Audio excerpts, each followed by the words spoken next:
दूर नहीं, बहुत जल्द। तारीख याद रखना है तो रख लो, 2026 तक पूरा विश्व हिंदुस्तान को सलाम करेगा। एक बार बोलिए फिर से, भारत माता की। इसलिए हम थोड़ा सा अपने को बदल लें, हमारा देश जगत गुरु बनने जा रहा है। तो जगत गुरु कब बनेगा? जब हम बदलेंगे तब तो बनेगा। राष्ट्र निर्माण, राष्ट्र सेवा क्या है? अपना सुधार देश की सबसे बड़ी सेवा है। तुम मत जाओ बॉर्डर पर गोली चलाने, तुम अपने को केवल सुधार लो, बस। तुम सुधर गए, भारत सुधर गया। हमारे भारत का नाम क्यों पड़ा? इस देश में 3 भरत हुए, 3 भरत, इसीलिए इस देश का नाम भारतवर्ष पड़ा। 3 भरत कौन कौन हुए? एक भरत हुए शकुंतला पुत्र भरत, जो शेर से खेला करते थे। वो भरत कर्म योगी थे, कर्म प्रधान विश्व रचि राखा, कर्म प्रधान। वो कर्म योगी थे जो शकुंतला से दुष्यंत के द्वारा पैदा हुए थे, कर्म योगी भरत। दूसरे भरत कौन हुए? जड़ भरत। भागवत में कथा है कि जड़ भरत की। ये भरत हुए कौन? ये हुए ज्ञान योगी भरत, कर्म योग, ज्ञान योग। और तीसरे भरत कौन हुए? राम के भाई भरत, भक्ति योग। आंसू बहाते चले गए और भैया की खड़ाऊ माथे पर ली और ला करके सिंहासन पर रख दी कि हमारे भैया राजा है। 3 भरत हुए हैं, ज्ञान योग, कर्म योग और भक्ति योग। इसीलिए इस देश का नाम पड़ा भारतवर्ष। हम भारतवासी हैं। इसी हम जगत गुरु थे, बीच में कुछ गड़बड़ हो गया, हमारी मति मारी चली गई, हम उल्टा पुल्टा काम करने लगे, गलत का समर्थन करने लगे, हमारे देश का इतिहास गलत हो गया। फिर से हम समझ रहे हैं, कोई बात नहीं, हिंदुस्तान अंगड़ाई लेकर के खड़ा हो रहा है। 26 तक वो दिन दूर नहीं, हमें बहुत सतर्क होकर चलना है।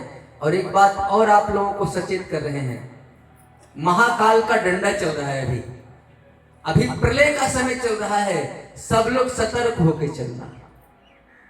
कब क्या हो जाएगा कहना मुश्किल। 2-3 साल बहुत कठिन समय आपके लिए है, बहुत कठिन समय। कब क्या हो जाएगा कहना मुश्किल है। मैं नहीं कहता, संतों की भविष्यवाणी मैं पढ़ता रहता हूं, वही आपको बता रहा हूं। इसलिए 2-4 साल हम लोगों को भोजन पानी तक भी ठीक करना है, नहीं तो अचानक मर जाना पड़ेगा, अचानक। इसलिए कि खाद पानी उल्टा पुल्टा हम लोग खा रहे हैं, थोड़ा सा गैस्ट्रिक हुआ, हार्ट अटैक हो गया, जाइए। इसलिए सब तरह से सतर्क रहिए, कम से कम 2-4 साल तो जरूर रहिए। लड़ाई झगड़ा से बचिए, नहीं तो बड़ा बड़ा संकट आ जाएगा आपके सामने। कम से कम 2-3 साल। एक तरह से महाप्रलय चल रहा है अभी।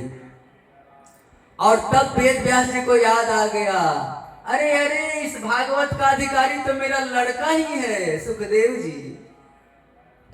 लेकिन फिर वेद व्यास जी ने सोचा कि सुखदेव जी मिलेंगे कहां, वो तो जन्म लेते जंगल चले गए थे।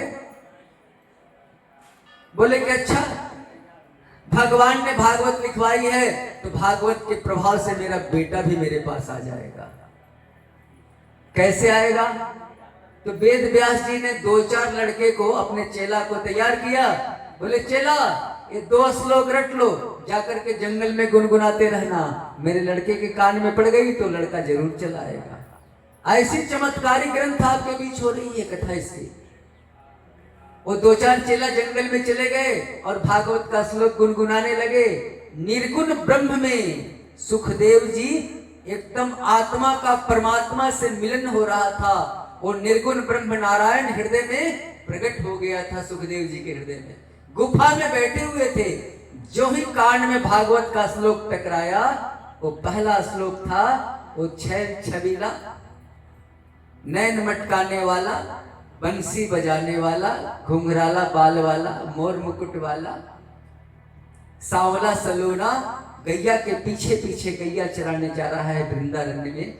इतनी मनोरम छवि कि वो सगुन ब्रह्म के रूप में सुखदेव जी मोहित हो गए, उठ गए, समाधि टूट गई और चले कि चले चले, कितना सुंदर रूप।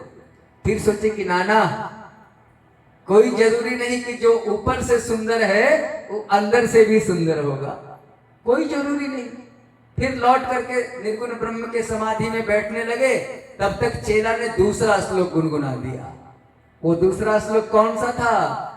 अरे वो पूतना जो भगवान को मारने के लिए स्तन में विष लगा के आई थी कि विष भगवान पिएंगे मर जाएंगे, तो पूतना को भी कन्हैया ने वही गति दी।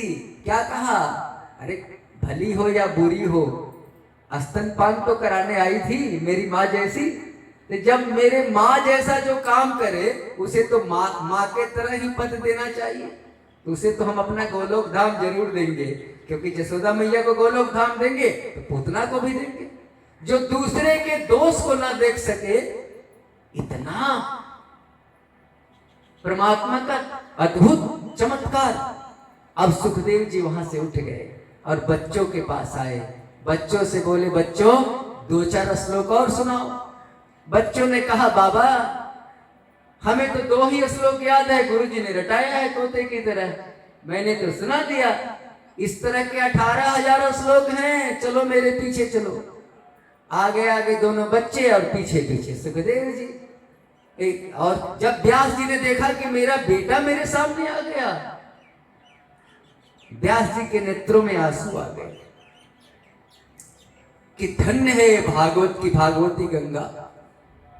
जो बेटा जन्म लेते बिछुड़ गया था, आज भागवत के 2 श्लोक के प्रभाव से मेरे सामने आ गया।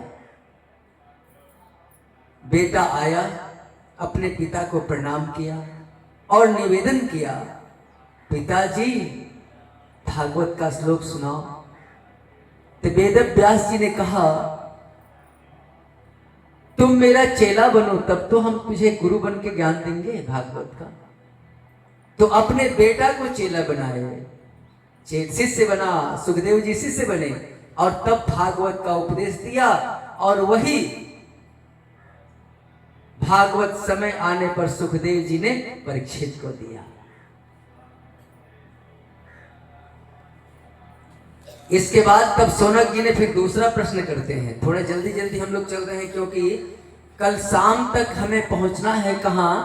अभी प्रथम स्कंद में हम लोग हैं, कल शाम में हम 10वें स्कंद में प्रवेश करेंगे। कल चौथा दिन कथा का हो जाएगा, तो 10वें स्कंद में कृष्ण अवतार की कथा है, कृष्ण जन्म की कथा।